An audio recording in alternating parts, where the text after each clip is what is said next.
তিনভাবে এটা বিশ্লেষণ করতে পারি এই ইসলামী ব্যাংকের বিষয়টা। 2017 সালের আগে একটা নিয়ন্ত্রণ ছিল কাদের হাতে, 2017 থেকে 2024 সাল পর্যন্ত কাদের হাতে নিয়ন্ত্রণ ছিল, এবং 2024-এর পরে কাদের হাতে নিয়ন্ত্রণ রয়েছে এবং কিভাবে সেটা পরিচালিত হয়েছে। আপনি 2017 সালের আগে বিশেষ করে আওয়ামী লীগ সরকার যখন ক্ষমতায় আসে 2009 সালের দিকে, তখন 2013 সালের শেষের দিকে 2024-এর প্রথম দিকে মেবি এই সময়টুকুতে কিন্তু প্রথমে টার্গেট ছিল যে ইসলামী ব্যাংকের নিয়ন্ত্রণ আওয়ামী লীগ সরকার তারা নিয়ে নিবে, তখন থেকে কিন্তু টার্গেট করেছিল। কিন্তু টার্গেটটা 17 সালে গিয়ে বাস্তবায়নটা হয়েছিল 2017 সালের 5 জানুয়ারি। আমরা গত 2-3 দিন আগে মেবি আমরা দেখেছি প্রথম আলোতে একটা প্রতিবেদন প্রকাশ হয়েছে, এই আপনারা কারা, এটা একটা ব্যাংক দখলের গল্প, এরকম শিরোনামে একটা প্রতিবেদন প্রকাশ হয়েছে। 2017 সালে কিন্তু এস আলম এই ইসলামী ব্যাংকের নিয়ন্ত্রণ নেয় এবং আরো বেশ কয়েকটি ব্যাংকের সে নিয়ন্ত্রণ নিয়ে যায়। তখন এই ব্যাংক দখল নিয়ে কিন্তু 2017 সালে ব্রিটিশ প্রভাবশালী একটি সাময়িকী দ্য ইকোনমিস্ট একটা প্রতিবেদন প্রকাশ করেছিল, দ্য গভর্নমেন্ট ইনিশিয়েটস এ কু অ্যাট বাংলাদেশ বিগেস্ট ব্যাংক, মানে সরকারি তৎপরতায় বাংলাদেশের সবচেয়ে বড় ব্যাংক দখল করা হয়েছে। এই এস আলম শুধু ইসলামী ব্যাংক দখল করে তা না, আরো বেশ কয়েকটা 5-7টি ব্যাংকের নিয়ন্ত্রণ সে পরিচালনা পর্ষদের নিয়ন্ত্রণ নিয়েছিল। আমরা দেখছি সে জনতা ব্যাংকেরও নিয়ন্ত্রণ নিয়েছিল।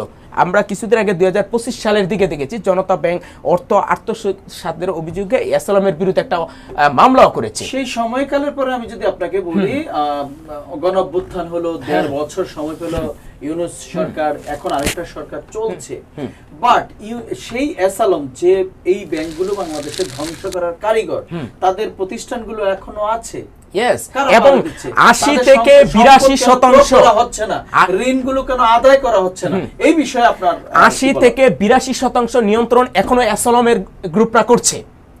এটার কারণ আমি যদি একটু বলি, অনিয়মিত ঋণ প্রদান করার কারণে এই সংকটটা তৈরি হয়েছে।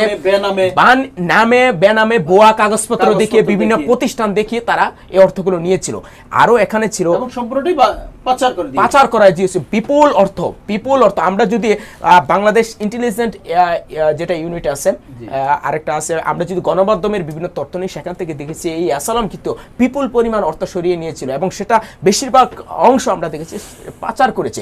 2026 সালের এপ্রিলের তথ্য যদি আমরা দেখি, আমরা দেখেছি আমাদের অর্থমন্ত্রী সংসদে বলেছেন আমির খসরু মাহমুদ চৌধুরী যে দেশের শীর্ষ ব্যাংক ঋণ তালিকায় 20 জনের নাম উনি প্রকাশ করেছেন, তার মধ্যে 11টা প্রতিষ্ঠানে কিন্তু এস আলমের প্রতিষ্ঠান, এবং এই 11টা প্রতিষ্ঠানের মোট খেলাপি ঋণের পরিমাণ হচ্ছে আপনার 22,881 কোটি টাকা, যার মোট 20 যে প্রতিষ্ঠান তার মধ্যে 65% কিন্তু তার দখলে রয়েছে। আজকে আমি আমাদের সময় পত্রিকার একটা প্রতিবেদন দেখছি, ইউনিয়ন ব্যাংকের অর্থ আত্মসাতের কারণে এস আলমের বিরুদ্ধে দুদকে অনুসন্ধান শুরু করেছে। এটা কি করছে, এই যে ইউনিয়ন ব্যাংক, এটার আপনার 64% ঋণই কিন্তু আপনার এই এস আলমের পকেটে গেছে। 18,343 কোটি টাকা ঋণের নামে তারা অর্থ আত্মসাৎ করেছে। এই অভিযোগে দুদক কিন্তু অনুসন্ধান শুরু করেছে। এই যে একটা ভয়াবহ পরিবেশ তৈরি করেছিল, এই ভয়াবহ পরিবেশটা নিয়ন্ত্রণ কেন নিতে পারতেছি না এখন এই এই নিয়ন্ত্রণ কারা করছে? আমাদের পত্র পত্রিকায় বিভিন্ন মাধ্যমে আমরা দেখছি যে এই সরকারের অনেকেই তা কারণে তাদের বিচার হচ্ছে না বা তাদের হাতে এখন নিয়ন্ত্রণ। এই বিষয়টি আপনি কি বলছেন? এটা আসলে বর্তমান সরকার, নতুন সরকার দায়িত্ব নিয়েছে, তাদের হয়তোবা সদিচ্ছা রয়েছে যে এই ধরনের অনিয়ম তারা দূর করবে, কিন্তু আমি উত্তরণের আমি একটা পন্থা আমি বলে দিই, যদি যেহেতু ব্যাংক সংকট রয়েছে, এটার আমাদের উত্তরণের একটা পথ আমি বলে দিই, কঠোর নিয়ন্ত্রণ করতে হবে বাংলাদেশ ব্যাংককে, এবং যারা রাজনীতিবিদ রয়েছে তাদেরকে রাজনৈতিক সদিচ্ছা থাকলে, জবাবদিহিতা থাকলে, তাহলে কিন্তু